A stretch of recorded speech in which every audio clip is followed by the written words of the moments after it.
Hello বন্ধুরা, আমি সুস্মিতা। নতুন আরও একটা ব্লগ ভিডিওতে সবাইকে স্বাগত জানাই। নতুন আরও একটা দিন তোমাদের সাথে শুরু করলাম। কে কোথা থেকে ভিডিওটা দেখছো এবং কেমন আছো অবশ্যই কিন্তু কমেন্ট করে জানিও। তো আগের দিন রাতেই চলে এসেছিলাম এই বাড়িতে। আর সকাল থেকে ঘুম থেকে উঠে থেকে দেখি প্রচুর বৃষ্টি পড়ছে, মানে সারা রাত প্রচুর বৃষ্টি হয়ে উঠছে আর কি। তো আমি আর আমার সামনের বাড়ি যাদের বাড়ি থেকে ফুল তুলতে যাই, তো দুজনে মোটামুটি একটা প্ল্যান করেছিলাম যে যেহেতু শিউলি ফুল এই টাইমটা প্রচুর ফোটে, তো আমরা কালকে একটা ভিডিও বানাবো। তো সকালবেলা উঠে মোটামুটি আমাদের প্ল্যানের তো মানে প্ল্যান তো পুরো শেষ একদম যাকে বলা হয়। তো কিছু করার নেই, ওই যতটুকু ফুল পেয়েছি, শিউলি ফুল তো একটাও পাওয়া যায়নি। যে জায়গায় শিউলি ফুলটা হয় সেই জায়গাটাই আপনাদেরকে দেখালাম, মানে পুরোপুরিভাবে জলে পুরো ভর্তি যেটাকে বলে, মানে মোটামুটি পুকুর হয়ে গেছে। আর বাড়িতে সকালবেলা মোটামুটি আমি তো আমার বাড়িতে রোজই বাসি কাজ করে চান টান করে তারপরেই পুজো করি। আর এ বাড়িতে পুজো করার দায়িত্ব হচ্ছে আমার বাবা বা মা, যে কোনো একজন যেদিন সময় পায় সেদিনই করে নেয়। তবে আমার বেশ ভালো লাগে সকালবেলা ঘুম থেকে উঠে এই পুজো করা, ফুল তুলতে যাওয়া, তারপরে এসে পুজো করা। আর এই এটা হচ্ছে আমাদের এই কালীর বেদি, যারা জানো বা রেগুলার ব্লগ দেখো তারা তো মোটামুটি জেনেই গেছো। আর ওই দিকটা হচ্ছে মা মনসা আর তুলসীতলা যেটাকে বলে আর কি, ওটা ওদিকে আর কি। তো কালীর বেদিটা প্রথমে ধুয়ে ওখানে জবা ফুল দিয়ে দিয়েছি, আর তারপর হচ্ছে ওদিকে তুলসী তলায় দিতে গেছি। মোটামুটি এই ফুল দিয়ে সাজানো ব্যাপারটা না আমার ভীষণ ভালো লাগে। কিন্তু যাই হোক, আজকে ফুল তো একদমই কম যেটাকে বলতে পারো। তো আজকে এক জায়গায় যাব, সেটাও তোমাদের সাথে শেয়ার করব। তবে তার আগে এখানে বসেছি আমার নিজের কিছু কাজকর্ম করতে আর কি, টুকিটাকি। কারণ এই হারগুলো এখন পুজোর, মানে আমি যে সময় এই ভিডিওটা বানিয়েছি সেই সময় তো একদম পুরোপুরিভাবে পুজোর একটা সিজন চলছিল। আর ওই সময় আমার কাজও থাকে প্রচুর পরিমাণে যেটাকে বলা হয়। তো ওই টুকটাক কাজকর্ম করছিলাম। তো আজকে যাব হচ্ছে আমারই এক দাদার মেয়ের অন্নপ্রাশনে, মানে আমার এক পিসির ছেলের। তো ওরা আমাদের এখানেই থাকে, মানে আমাদের এখানেই বাড়ি। তো আমাদের সবাইকেই, বাড়ির সবাইকে নেমন্তন্ন করেছে, তো সেখানেই যাব। তো তার আগে আমার নিজের যে সমস্ত কাজকর্মগুলো আছে সেগুলো করে নিচ্ছি। কারণ এই কাজটা পড়ে থাকলে না আর মানে তখন আর কোথাও গিয়ে শান্তি পাই না। তবে এখন ইদানিংকালে একটা অভ্যাস হয়ে গেছে, মানে যেগুলো এক প্রকার মনে হয় যে এইগুলো একটা কাজ আমাকে করতেই হবে। তো সেই কাজগুলোকে আমি কি করি, সবার আগে করে নেওয়ার চেষ্টা করি। তারপর বাকি যে সমস্ত কাজকর্মগুলো থাকে সেগুলোকেই করার চেষ্টা করি। তো ঠিক সেই রকমই এই হার কানেরগুলো করে তারপর যাব। তবে মা পরে আসবে, কারণ মা একটু বেরিয়েছে, আর বাবা আর মা একসাথে যাবে। আর আমি যাব হচ্ছে আমার পাশের বাড়ি যে কাকিমা আছে বা বোন আছে তাদের সাথে। কিন্তু সবার আগে হচ্ছে কাজ, তো সবার আগে এই কাজগুলো কমপ্লিট করতে হবে। তারপর নেমন্তন্ন বাড়ি বা যে কোনো জায়গায় যাই না কেন সেখানে যেতে হবে। তো অনেকেই আমার এই জুয়েলারি ভিডিও দেখতে খুব ভালোবাসো।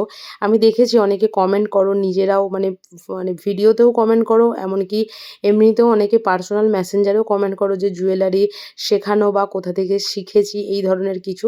তো এখন তো বলতে পারো এই জুয়েলারিগুলো অনেকটাই পুরাতন হয়ে গেছে। তাও আমি বানাই আর কি, টুকটাক আমার অর্ডার হয় বলে আমি এগুলো বানাতেই থাকি। তো মোটামুটি এদিকে আমি রেডি হয়ে গেছি। আর এই যে আমার ২ বোন, মানে মোটামুটি আমার থেকে ওরা মানে ক্যামেরা বা এই সমস্ত ভিডিও বানাতে ভীষণ পরিমাণে এক্সপার্ট যেটাকে বলতে পারো। তবে বাইরে বেরিয়ে দেখলাম যে আমাদের ৩ বোনের জামার কালার কিন্তু সেম হয়ে গেছে, বেগুনি কালার আর কি। তো যাই হোক, আমরা ৪ জনে টোটো করে মোটামুটি পৌঁছে গেছি।